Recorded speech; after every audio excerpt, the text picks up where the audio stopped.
ahora les cedo la palabra a mi amigo y colega Antón Zamora. Antón va a estar compartiendo con nosotros sobre interoperabilidad semántica y sostenible de los 3 niveles de atención en salud y nos va a compartir la experiencia de Jamaica.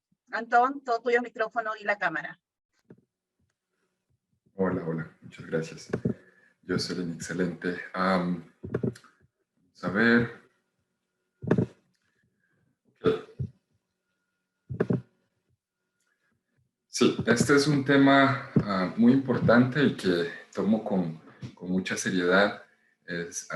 La pandemia, como dijo Marcelo, nos ha puesto en evidencia todas nuestras deficiencias como sociedad, como sistemas de salud, y somos responsables todos de lo que se pudo prevenir, lo que se pudo evitar, y claros de todo lo que hay que mejorar. Entonces, un pequeño disclaimer: las apreciaciones y los comentarios en la presentación son personales, no pertenecen a la red y a ninguna de las organizaciones con las que trabajo, esto con fines de evitar cualquier conflicto en este aspecto. Inicio con una diapositiva de Gartner que me gusta mucho utilizar porque de una forma muy ágil nos ayuda a entender, sin hacer un assessment muy detallado, dónde están nuestras organizaciones en el tema de madurez en la analítica de datos. Y esta gráfica tiene una descripción muy detallada de cada una de estas cajas, pero para mí yo la utilizo con un ejemplo muy sencillo, que es la vigilancia epidemiológica. Entonces, si queremos ver dónde están nuestros ministerios de salud, seguros sociales, podemos hacernos varias preguntas, y lo podemos hacer en analogía con lo que está sucediendo con la pandemia. Entonces, el primer nivel es la primera cajita, donde es el primer nivel de madurez, donde se llama analítica descriptiva, y básicamente revisa qué fue lo que sucedió. Entonces llegan información al departamento epidemiológico de diferentes fuentes, y esta información se revisa, qué sé yo, registros de tumores, vacunas, notificación obligatoria. Toda esta información llega y se revisa ya luego de que el evento sucedió. Y se analiza y se puede escribir qué fue lo que pasó y cómo pasó y demás. ¿Cuáles son algunas de las características de un nivel básico y que nos pueden ayudar a entender dónde están nuestros ministerios de salud? Es que en este nivel básico es un proceso transaccional. La información se maneja en silos, es decir, tenemos datos de vacunas separados de los datos de mortalidad materna e infantil, y los datos son usados para describir la situación, como dije anteriormente, y por lo general, en la mayoría de los casos, se usan hojas de Excel. Hoy por hoy, por ejemplo, en el caso de Costa Rica, yo creo que la mayoría de los países en la región centroamericana, la pandemia se maneja en Excel, se maneja en puras hojas de Excel. Entonces eso nos da a entender dónde estamos. Ya las otras etapas, para no robar mucho tiempo, la idea es subir de nivel. Entonces pasar a un nivel donde ya la vigilancia epidemiológica ya puede hacer una analítica de diagnóstico, o inclusive llegar a hacer analíticas ya predictivas. ¿Qué es lo que va a pasar? ¿Verdad? Y lo ideal es llegar a un nivel de analítica prescriptiva, que es un nivel donde la analítica de los datos es parte de la estrategia, es parte de las decisiones organizacionales, y es con base a lo que se toman las decisiones financieras, operativas y estratégicas, que es el ideal. Pueden explorar más a detalle, es realmente un instrumento muy interesante y se puede aplicar a diferentes entornos. Un poquito más para estar en sintonía, ¿dónde se pierde la calidad de los datos? Pues se pierde en muchas partes. Se puede perder en el momento de la recolección, durante la digitalización, durante la documentación, durante el almacenamiento, el análisis. a la hora de presentar o no saber cómo presentar los datos y, por supuesto, en el uso que se le dé. Estas son las principales áreas donde se pierde la calidad de los datos. Pasando al tema del caso de Jamaica, el caso de Jamaica ha sido muy interesante y nos ha dado muchas lecciones de aprendizaje muy valiosas para la región.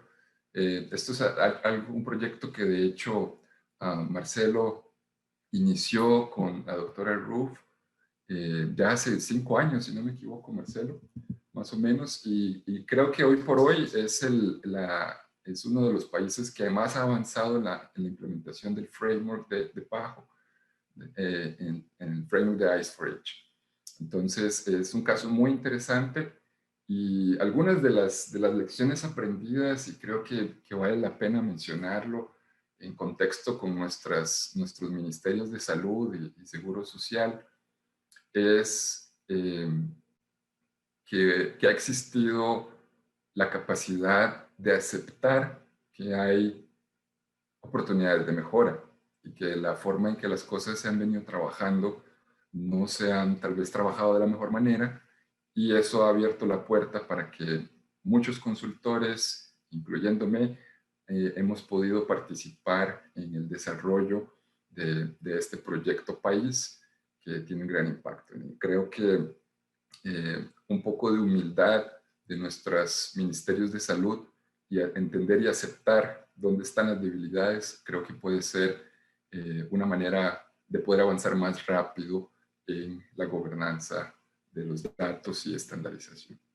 Pero bueno, eso lo dejo para las conclusiones. Un poco el caso de Jamaica, pues las problemáticas encontradas allá siempre han sido similares a las de otra región, problemas en infraestructura, estandarización, problemas de gobernanza, no había una estructura de gobernanza definida, y obviamente cómo financiar y mantener, capacitar, educar y demás. Problemas clásicos de todos los lugares.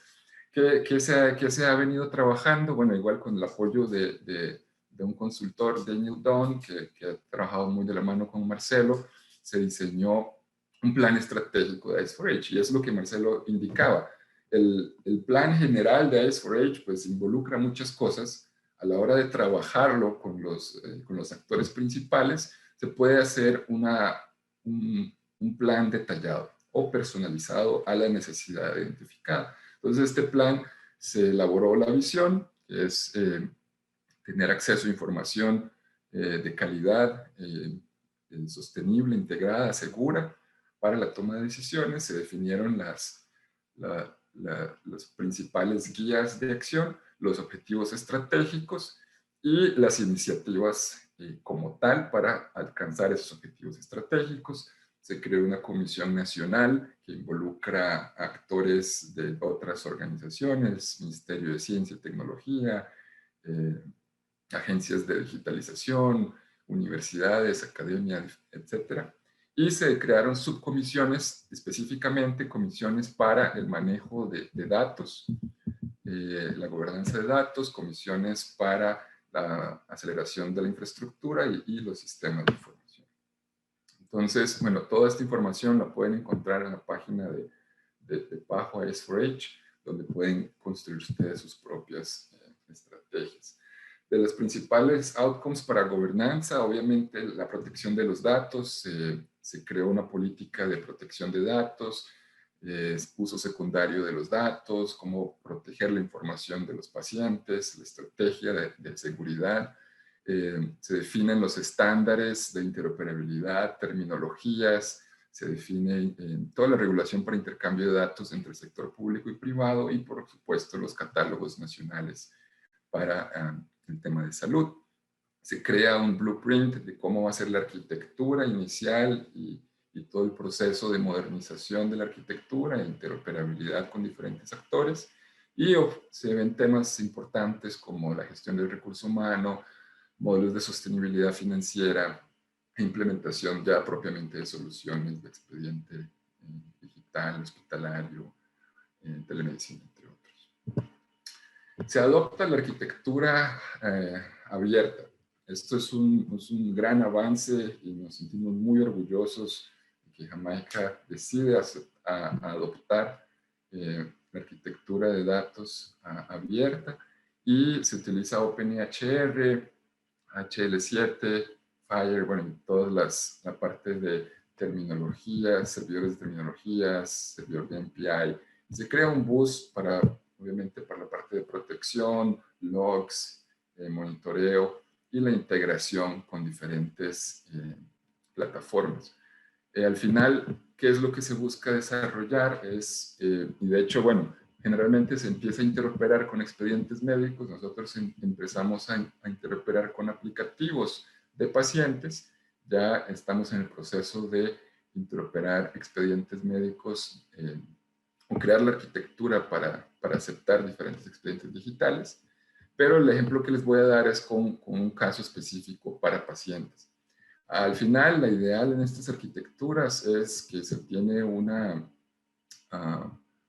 se tienen diferentes capas donde se inicia con el diseño, con los arquetipos, de cuál va a ser la información, las fuentes de datos, qué tipos de catálogos se utilizan y se parte de que hay recursos compartidos, como es el Master Patient Index, que es una problemática que igual sucede en muchos países, que hay diferentes fuentes de identificación de los pacientes. Entonces este servicio se encarga de consolidar a todos los pacientes en el sector salud. Les voy a indicar un poco datos demográficos. Jamaica tiene una población de ya casi 3 millones de ciudadanos. Hay 25 hospitales en el Ministerio de Salud y aproximadamente 300 centros de salud, de los cuales 105 son los más avanzados o de mayor población. Son de un segundo nivel de atención y el resto son de atención primaria comunitaria. Eso es como una breve descripción. Sí, entonces esta ha sido la iniciativa y el ejemplo que quería traer es la adopción del pasaporte de seguimiento de pacientes crónicos, que fue un ejercicio muy interesante porque se pudo llevar a la realidad durante todo este proceso de diseño, uso de tecnologías, estándares y demás, como un proceso que estaba en papel, que es un pasaporte, bueno, basado en las recomendaciones de PAHO. De hecho, creo que PAHO ayudó en la creación de este pasaporte en papel.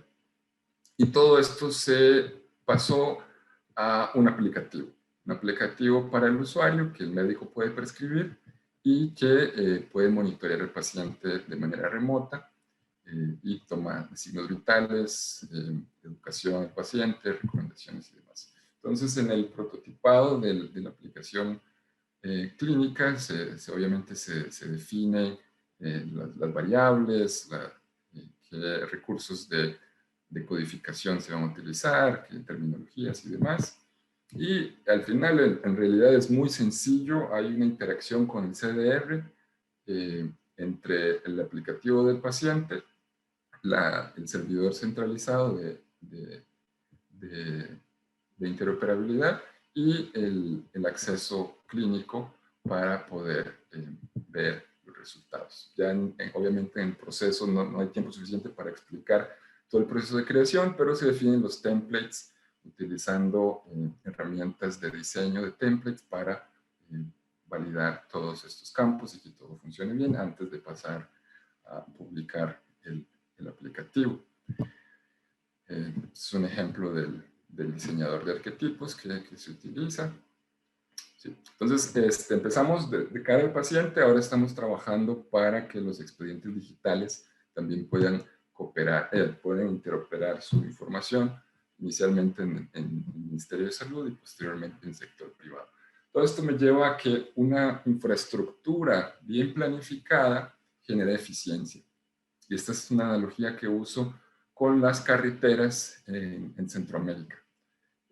Generalmente no tenemos una planificación ideal de las carreteras y eso nos lleva a que tengamos un caos y que haya un gasto mucho mayor y un impacto mucho mayor para la sociedad. Lo mismo sucede en salud, al igual como los congestionamientos viales generan un mayor gasto en la gasolina, en contaminación, en tiempo. Lo mismo sucede con el sector salud. Cuesta más no interoperar. ¿Y por qué cuesta más? Bueno, esto nos lleva a revisar nuestros modelos de salud y entender qué realmente está pasando en ellos. Y es que la interoperabilidad no es prioridad en ninguna estrategia de gestión en nuestros países todavía. Ya se habla, ya los ministros hablan de que aprendimos a que hay que interoperar, pero realmente nadie sabe qué es lo que hay que interoperar, cómo se va a interoperar, cuánto cuesta, cuánto no cuesta interoperar y por qué es importante y cómo llegar ahí. Por eso el tema de los datos es central, realmente entender quién accede a qué, cómo, cuándo y dónde y por qué, nos permite responder muchas de estas preguntas de interoperabilidad. Entonces, como la mayoría sabrá, existen diferentes niveles de interoperabilidad. Tenemos interoperabilidad organizacional, sintáctica y el deseo de llegar a la interoperabilidad semántica. No voy a entrar en esto por temas de tiempo, pero lo dejo de tarea para los que están interesados en ahondar más. Los modelos de salud tienen mucho que ver. Este es el modelo de salud de Costa Rica. Tenemos un sector público que representa un 80% de los servicios de salud entre el Seguro Social, el Instituto Nacional de Seguros y otras agencias de salud. Tenemos un Ministerio de Salud que es un ente rector, pero no brinda servicios de salud. Y tenemos el sector privado que trabaja también de manera independiente proveyendo servicios de salud. ¿Qué sucede? Que a veces se cree que el software o el sistema es la prioridad y en vez de hacer un proceso como lo que está haciendo Paraguay, de sentarse a entender cómo voy a hacer la gobernanza de los datos, nos vamos a invertir en tecnologías, nos vamos a invertir en confites, en juguetes, en otras cosas que son importantes cuando se tiene un plan y una estrategia.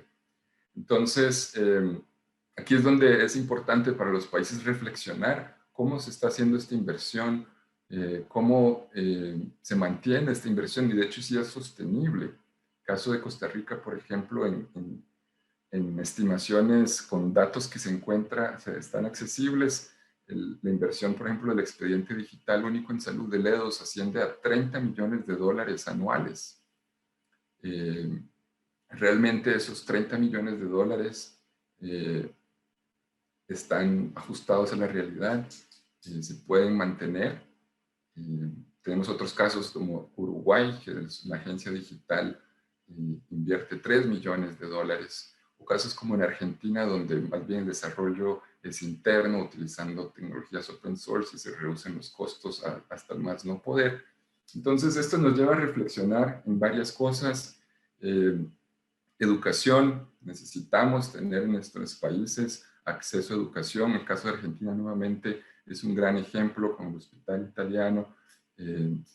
Hay muchísimas personas de diferentes áreas, de diferentes especialidades que se han capacitado y entienden de estas cosas y pueden debatir y discutir con propiedad de por qué es importante hacer las cosas de cierta manera, cosa que no sucede en muchos de nuestros países centroamericanos. Bueno, eso lo dejo para el espacio de reflexión, siguiendo con la presentación para no robar tiempo. La pandemia que nos deja es una gran lección, y es que este es un ejemplo de una propuesta que hicimos al Ministerio de Salud en Costa Rica, de cómo varias fuentes identificadas se pueden interoperar costo efectivamente y tener un gran impacto en los resultados de seguimiento de la pandemia. Por ahora todavía no se ha podido implementar y bueno, y otros países como Corea ya han demostrado que sí funciona, Corea del Sur, que sí funciona y sí es eficiente y hay muchas buenas prácticas de de otros países que han adoptado modelos de interoperabilidad, transferencia de datos, que realmente deberíamos de seguir, o por lo menos tratar de diseñar los propios basados en estas buenas prácticas. Entonces, ¿cuánto cuesta esto? ¿Cuál es el precio del dato de salud? Y aquí hay aquí hay mucho tema para discutir.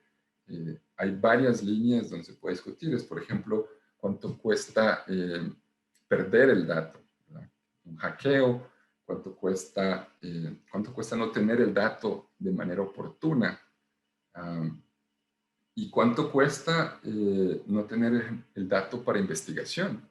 Y esto del uso secundario de los datos es un problema en todos nuestros países, porque la mayoría no tienen legislación que defina que es obligatorio para los ministerios de salud liberar los datos para poder utilizarlos para hacer investigación o analítica por diferentes centros o organizaciones. Entonces, la gente que investiga tiene que hacerse muy amigo del que es dueño de ese proyecto en el Ministerio de Salud, o pasar por un proceso burocrático que al final no le van a dar acceso a la información, o lo van a demorar hasta que se canse. Entonces, es un problema muy serio, es un problema que nos afecta a todos de manera directa o indirecta, y es un problema que afecta a diferentes determinantes. No es solamente del acceso a los servicios de salud, es la sostenibilidad de nuestro sistema de salud, es la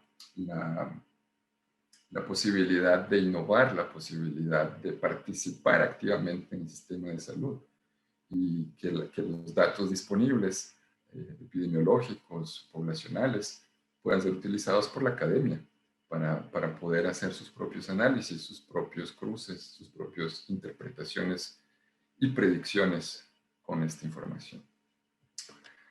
Hay que cuidar los datos. Es importante también que los datos sean utilizados adecuadamente. Vamos en una transición del papel a lo digital, pero al igual como en el papel, tal vez los datos no se cuidaban de la mejor manera, en lo digital suele suceder también. En lo digital se escucha hoy en día de que la información recolectada por los expedientes electrónicos se cede a farmacéuticas, o se cede o se vende, no sé, hay muchas situaciones que se dan. Y claro, antes procesar todos estos expedientes en papel, escanearlos y demás demoraba mucho. Ahora con los expedientes digitales o bases de datos es un par de clics y ya se pueden tener acceso a información que, si no se trata adecuadamente, puede poner en riesgo, obviamente, la información de los pacientes. Entonces es importante preguntarnos dónde están almacenados los datos, quién los resguarda, cómo, cuál es la autorización de acceso, los procesos de auditoría de esta información, la integridad de estos datos, cómo protegemos la seguridad en el envío, y los acuerdos de asociación. Esto es algo que todavía no he escuchado en Centroamérica. Probablemente en algunos países de Sudamérica ya esté, pero no en nuestros países, y es muy importante tener acuerdos de asociación a nivel nacional y poder entender hasta dónde llegan los alcances del procesador de los datos, del garante de los datos, y dónde queda el paciente en esta triangulación para tener seguridad de que su información es utilizada apropiadamente. Por último, pues soluciones. Para no hablar solo de problemas, necesitamos todos invertir y esfuerzos en lograr una democratización en el acceso a la información en salud. Necesitamos seguir implementando legislación, y cuando digo implementar, no es solo crearla, es realmente utilizar recursos institucionales para que se implemente, para que se capacite, para que se eduque al personal.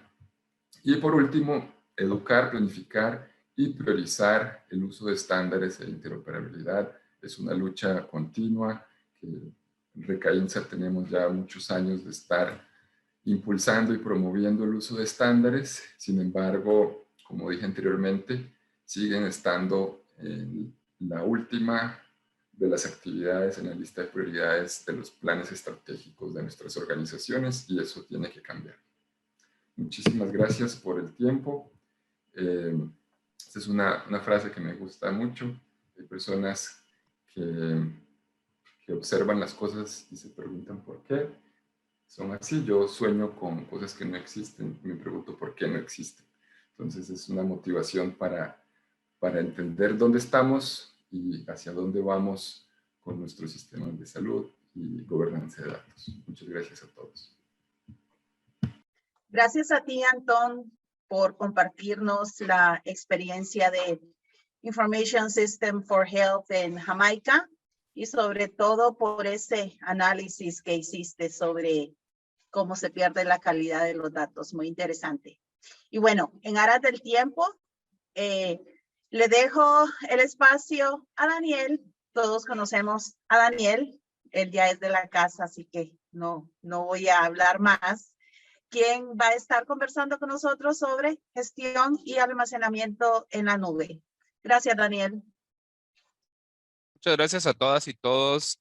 Gracias a los excelentes ponentes, colegas, amigos de Mil Batallas, en los que hemos estado trabajando durante muchos años en estos temas, ¿no? Por temas de tiempo, voy a tratar de acelerar la presentación. Voy a hablar un poquito sobre cómo está el tema de la gestión de almacenamiento en la nube, porque sabemos que es la tendencia a nivel mundial y en el caso de América Latina, pues no es la excepción, ¿no? Ya los colegas, sobre todo Mauricio y Arián, con una excelente ponencia, nos hablaron sobre los marcos de gestión de los datos, ¿verdad? En cuanto a la recolección, acceso, uso, procesamiento, almacenamiento y transferencia. Y yo en lo particular me he vuelto fan del framework de DAMA, porque creo que es una muy buena orientación, sobre todo para el tema de salud, ¿no? Para la cantidad de datos que manejamos en salud. Y sin esa gobernanza necesaria, sin esos marcos empresariales que se están utilizando también como TOGAF, es complicado, ¿no? En cuanto al almacenamiento, creo que estamos claros. Hay varios tipos de almacenamiento, ¿no? Los tradicionales son a través de dispositivos magnéticos, es decir, discos duros, ¿verdad? Pero también se echa mano mucho del almacenamiento de dispositivos portables, ¿no? Como es el caso de los pendrive o USB o como les llamemos en nuestros países, o el uso de las tarjetas de almacenamiento, las micro SD o las SD, ¿no? Los dispositivos móviles, pues cada vez tienen más capacidad, ¿no? Yo recién acabo de cambiar teléfono y es impresionante lo que procesan ahora los smartphones, ¿no? Pero la irrupción, creo, de la nube o cloud computing ha sido exponencial, ¿no? Ha sido brutal el crecimiento. Para entender qué es la nube, ¿verdad? Todo el mundo habla de la nube, yo creo que muchos tenemos una idea, pero básicamente es un conjunto de servidores, ¿verdad? Que están, o varios centros de datos que se accede a través de Internet, ¿verdad? Generalmente no solo hay un punto, ¿no? Sino que hay muchos data centers, muchas veces en distintas partes del mundo, pero eso es totalmente transparente para nosotros, ¿no? Digamos que el modelo clásico de los servicios en la nube son la infraestructura como servicio, la plataforma como servicio y el software como servicio, ¿no? Quizás nosotros estamos más familiarizados con la última, ¿no? Que es el software as a service, por sus siglas en inglés, que generalmente es todo lo que hacemos diariamente, ¿no? Nuestro correo electrónico, aplicaciones que utilizamos, como el caso de Slack, como el caso de Office 365, u otro software que utilizamos en la nube para nuestro día a día. Pero hay otros servicios que son mucho más especializados, sobre todo en el caso de plataforma as a service, es un servicio más utilizado por el desarrollo de software. Y el caso de la infraestructura como servicio, pues es lo que nos proveen las grandes compañías, como el caso de Amazon, como el caso de Azure, de Microsoft o Google Cloud, ¿no? En cuanto a los datos de salud y su gestión y almacenamiento en la nube, es importante verlo desde una perspectiva de los pros y contras, ¿no? Creo que el principal pro que existe para mudarse a la nube en cuanto a los datos de la salud, precisamente por el gran volumen, por la gran sensibilidad.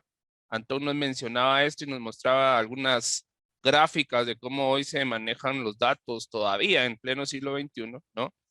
Eso, manejar los datos en papel no es barato, ¿sí? Hay estudios que lo demuestran y para esto la adopción de las tecnologías digitales reduce costos, pero también hay que decir que tener data centers es costoso. Necesitamos tener las condiciones necesarias para tener un centro de datos, para mantenerlo en buenas condiciones, el recurso humano capacitado para poder hacer el mantenimiento y darle toda la sostenibilidad necesaria al centro de datos, y eso es costoso. Entonces la nube nos da una opción escalable de acuerdo a la medida de nuestra necesidad y a medida que se va incrementando esa necesidad, poder ir aumentando esa capacidad sin tener que estar cambiando equipo. Eso pasa mucho, ¿no? Tenemos servidores, los servidores se llenan y ahora ¿qué hacemos, no? Y si somos una institución del Estado, pues tenemos que ir a un proceso de licitación que en algunos casos son terroríficos y duran un año, ¿verdad? Y no podemos esperar un año a incrementar nuestro espacio en la nube, ¿no? Nos permite interoperar, es algo que también Antón comentó hace un momento, el tema de interoperabilidad ya no es negociable, es algo extremadamente necesario. Eso nos ayuda también a reducir costos y la nube nos da una opción de interoperabilidad importante. Nos da acceso a mayor capacidad de análisis, podemos procesar grandes volúmenes de datos, utilizar algoritmos, por ejemplo, inteligencia artificial, y no compromete los otros servicios empresariales que estemos disponibilizando para nuestra organización. Entonces, esto creo yo que es otro de los grandes valores y que seguro se va a ir incrementando a medida que se van implementando estrategias de explotación de los datos. En el caso de salud específico, pues existe la apropiación de datos del paciente porque el paciente puede accesar a sus datos no importa dónde esté, ¿no? Los accede de forma rápida, de forma íntegra, de forma segura.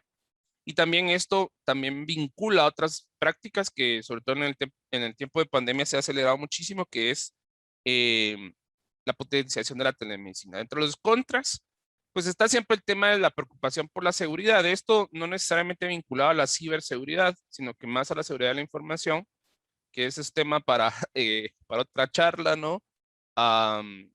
Pero sí, dentro de todo hay siempre la preocupación de si mis datos van a estar seguros, preocupación por los gobiernos, si el data center está en un país amigo o no amigo, ¿no? Y la pregunta, ¿verdad? ¿Dónde están los datos? El cumplimiento de la normativa de privacidad y seguridad, ¿verdad? Hay proveedores a proveedores, ¿verdad? Hay proveedores muy confiables que ofrecen cierta confiabilidad, pero todos tienen sus letras pequeñas en los contratos, ¿verdad? Que al final le dicen a uno, bueno, usted se hace responsable de lo que pase con sus datos, ¿no? Y la limitante es el acceso a Internet también, ¿no? O sea, acaba de decir que es una oportunidad muy grande para los pacientes, aprovechando la penetración de las tecnologías móviles, por ejemplo, el Internet móvil, pero cabe decir que todavía hay una brecha muy grande en cuanto al acceso al Internet.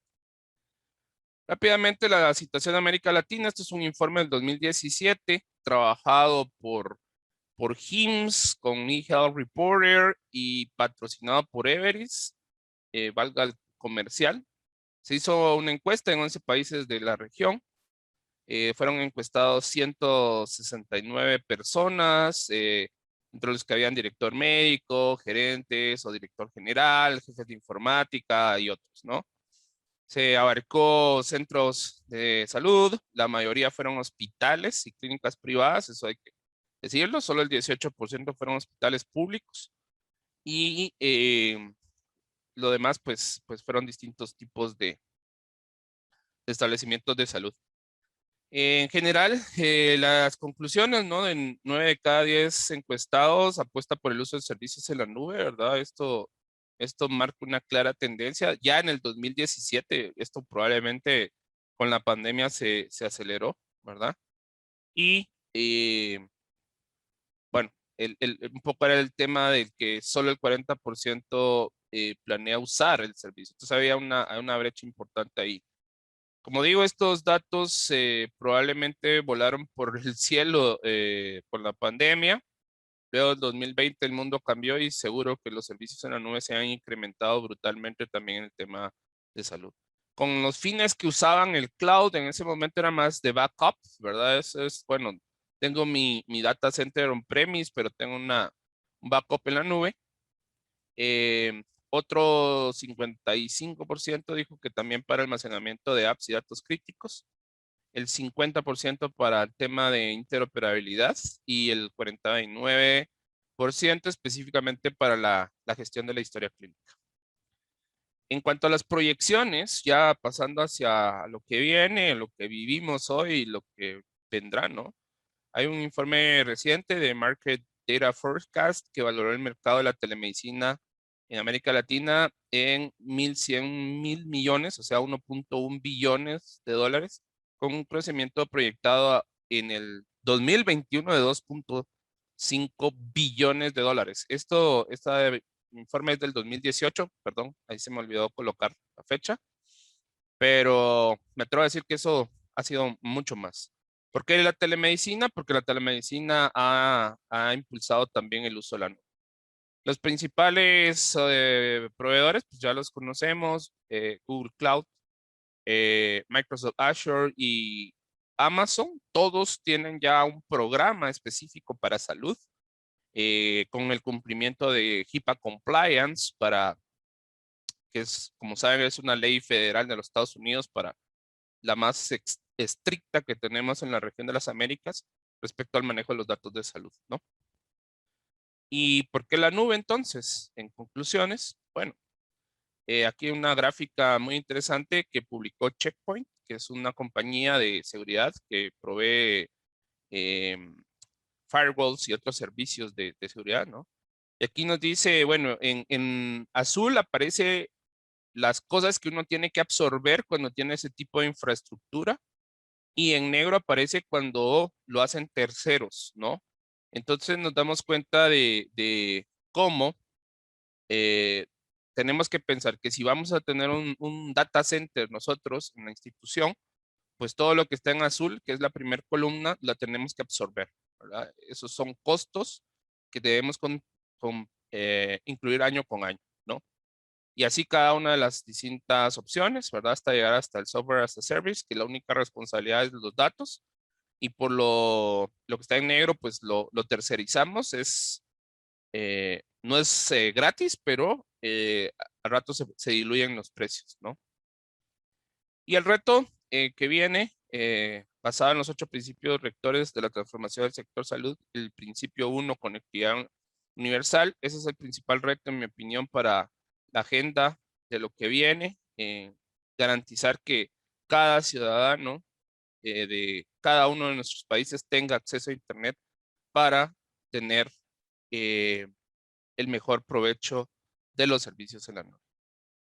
Aquí me detengo, muchas gracias y dejo el espacio por si hay preguntas todavía, a ver si nuestra moderadora nos deja todavía responderlas.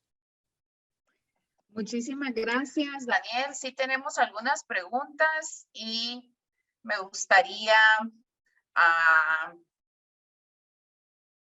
que alguno de ustedes pudiera responderla. César Augusto Beltrán pregunta, en algunos de nuestros países el proceso de gobernanza de datos debe estar a cargo del Estado, bien sea por un representante particular como un ministerio per se. Cuando no existe, ¿qué propuesta podríamos colocar en la mesa?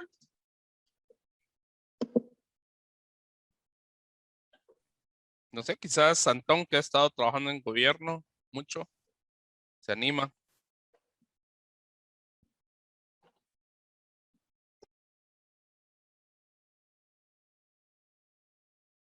¿Todavía está Antón por ahí? Antón. O bueno, si no, Mauricio o Arián, si quieren tomar también, ellos, bueno, están en AGESIC también. Bien, de la experiencia nuestra, trabajando en la GESIC y trabajando también particularmente en nuestras experiencias independientes, la realidad es que al no existir un organismo del Estado, en general lo que es gobierno de datos a nivel país, no a nivel organizacional, puede llegar a perder fuerza o adhesión a nivel país. ¿No? Un poco yendo a la pregunta. La realidad es que las políticas ya sea de gestión de datos, de gobernanza de datos, que son efectivas, ya sea a nivel país, a nivel Estado podría ser, en otros lugares como por ejemplo Estados Unidos, siempre son llevadas por organismos que pueden ser un ministerio, o podría ser un ente particular, como podría ser una agencia de tecnología, en el caso que corresponda, pero en general es bueno que quien está involucrado con esos datos sea el rector de esos datos. Por ejemplo, salud, Ministerio de Salud, bueno, si es algo de tecnología en particular, sea tecnología, si es telecomunicaciones también, sea el ministerio o el organismo asociado. Más que nada porque es el que tiene poder para llevar legislación también asociada e impulsar con eso una correcta gestión de los datos. Muchísimas gracias, Mauricio. Felipe Molina pregunta, ¿hay alguna revisión o documento de referencia sobre democratización del acceso a la información o algún modelo? Bueno, yo creo que aquí quizás los marcos que tenemos de referencia son los de gobierno abierto, lo de datos abiertos, que son políticas adoptadas por todos los países, en el caso de las Américas, a través de la OEA, la Organización de Estados Americanos. Pero bueno, creo que a partir del índice que se tiene de gobierno abierto, de datos abiertos, que también lo tiene la OEA, y si no estoy mal, también Naciones Unidas hace una encuesta cada cierto tiempo, pues es un poco la referencia que nos da el pulso sobre el acceso y democratización de los datos, ¿sí?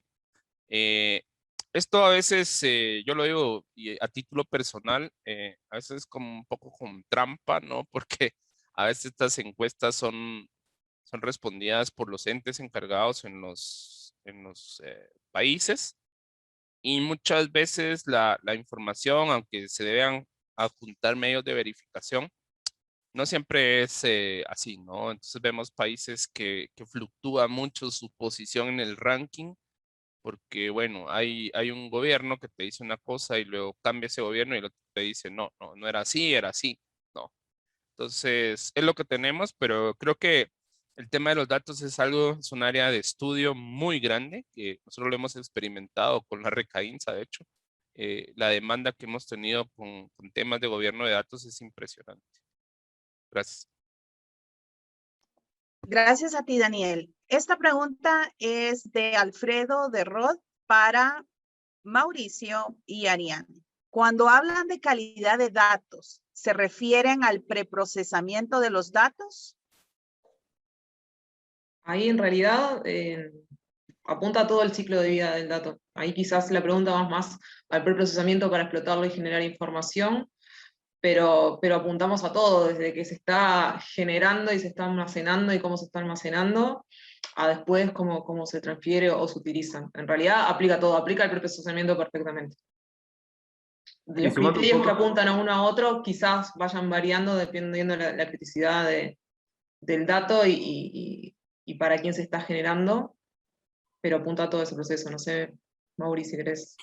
Sí, agregando nomás, sumando a lo que comentaba Ariane, que está perfecto, es el ciclo de lo que es calidad de datos, es algo que se aplica en todo el ciclo del dato, como dijo Ariane, y es una práctica continua que debe estar metida dentro de la organización como algo normal, como también lo es la seguridad de la información. Yo acá la pregunta fue sobre calidad en particular, pero también la seguridad está enredado con el resto de los conceptos. También la seguridad también hace a la calidad, porque la calidad del dato puede estar comprometida si la seguridad del dato no es buena.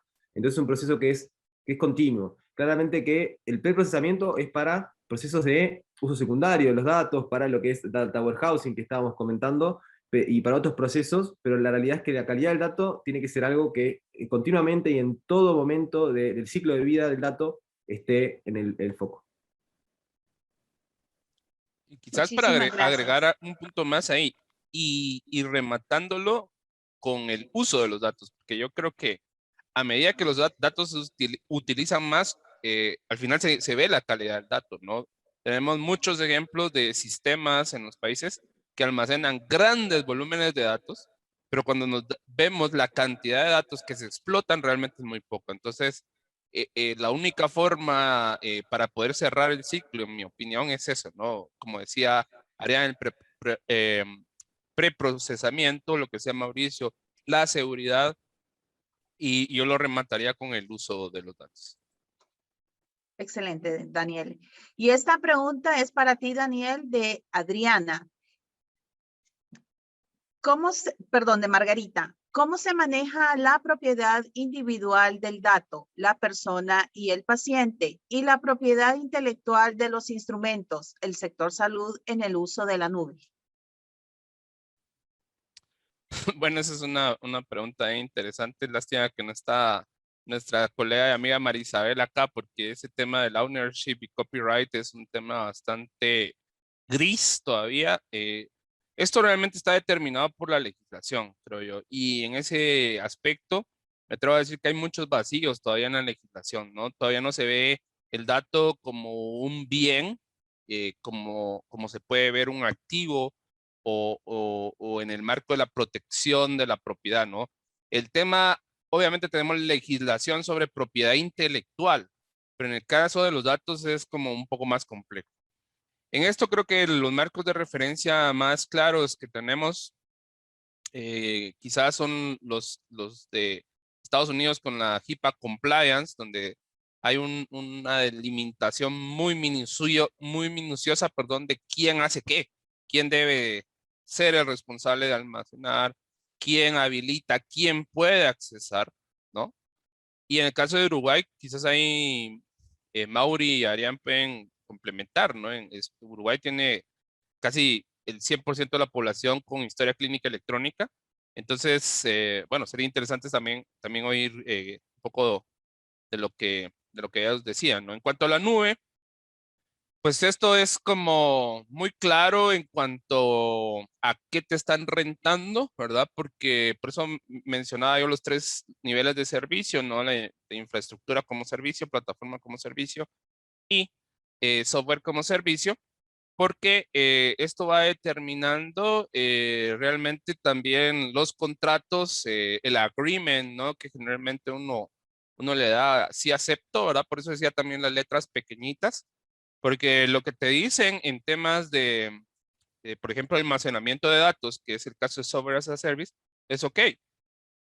Nosotros ponemos el software, pero los datos son suyos. Lo que le pase a los datos es responsabilidad suya.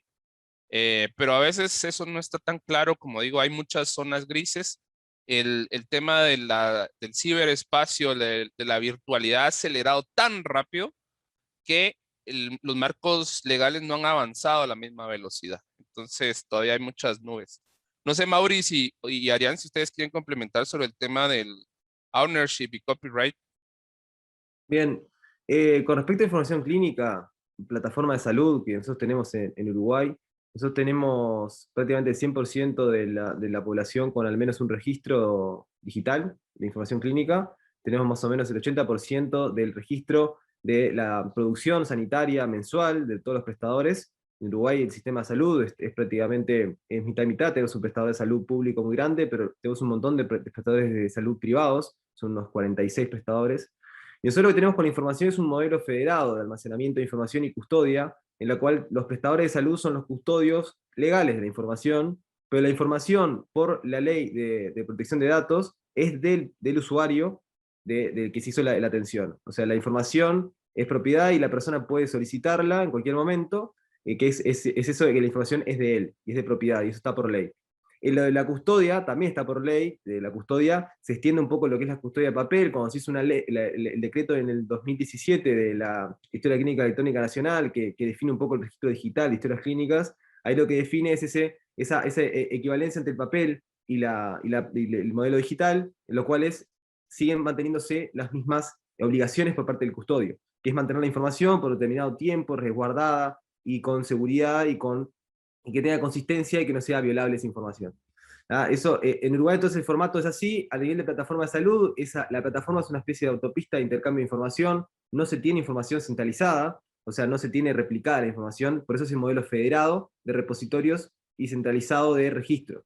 O sea, se tiene la información en un lugar, se sabe dónde está la información almacenada, pero no se tiene centralizada. Entonces ahí así se mantiene un poco distribuido el modelo y nos mantenemos y estamos por encima de lo que es la legislación que existe ya hace años en Uruguay con respecto a la información clínica.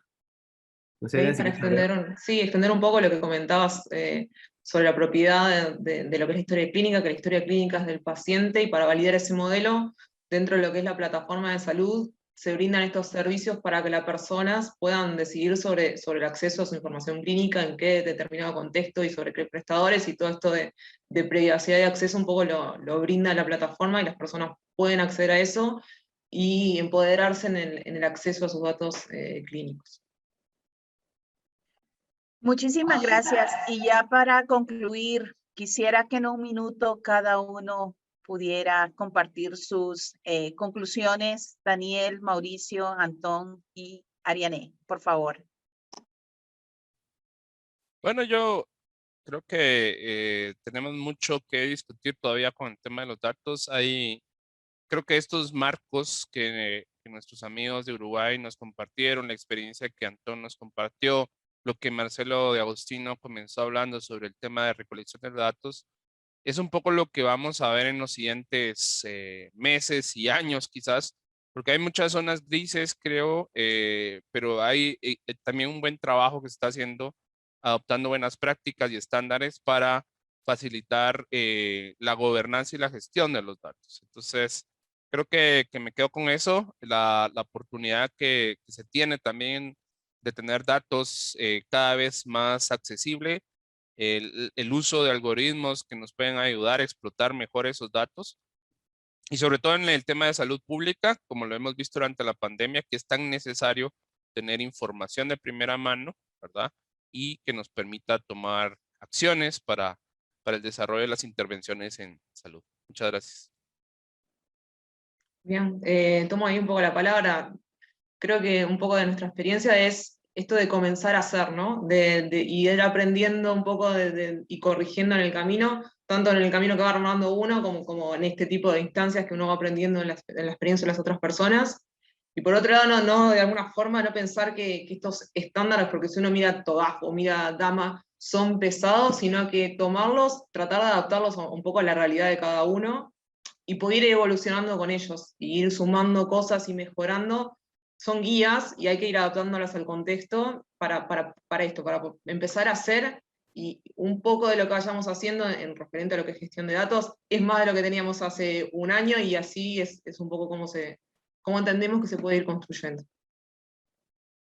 Mira, yo complementando un poco también para cerrar y rapidito, yo hablando con Daniel cuando contactamos para esta charla, claro, es algo que hablar 20 minutos o una hora y capaz que un día entero también te queda corto, hay mucha tela para cortar con lo que es datos, su gestión de datos, arquitecturas empresariales también tienen mucho que ver, como decía Ariane, pero los marcos estos son marcos de trabajo. Los marcos de trabajo se adaptan, es más, es la idea, el marco, las primeras fases se adaptan los marcos para utilizarlos de la manera que sea conveniente para la organización o para quien sea o el contexto en el que estés parado. No es lo mismo donde tienes que hacer foco si estás parado en salud, que estás parado en el ámbito financiero o estás parado en otro ámbito diferente. Entonces es importante trabajar, pero centrando más en la parte de datos. La importancia de los datos, creo que lo dije, los datos como activos es algo que cada vez hay más interés, hay más trabajo, bueno, no solamente con el marco de DAMA, sino los países interesados en los marcos de gobiernos de datos, el gobierno, entender bien los datos que tienen y cómo es el flujo y el ciclo de vida de todos los datos. Y lo importante es trabajar en esa línea y generar esa cultura de datos, esa cultura organizacional que cada vez más sucede en todas las, no empresas, sino a nivel país también, de la importancia de estos datos, y se vio mucho ahora en la pandemia con la importancia de tener datos para mejores tomas de decisiones por parte de los gobiernos, en particular de los ministerios de salud de cada país. Gracias. Bueno, muchísimas gracias a todos, a Antón, a Ariane, a Marcelo, a Mauricio, a Daniel, por las experiencias y los conocimientos compartidos. Como bien decías, Mau, este tema da para muchísimo más, así que nos encantaría continuar la conversación con ustedes. Gracias a todos y cada uno de los que se conectaron al webinar del mes de mayo de la Recaíza. Pronto estaremos compartiéndoles el video del conversatorio y desde ya los invitamos a que sigan pendientes de los próximos eventos.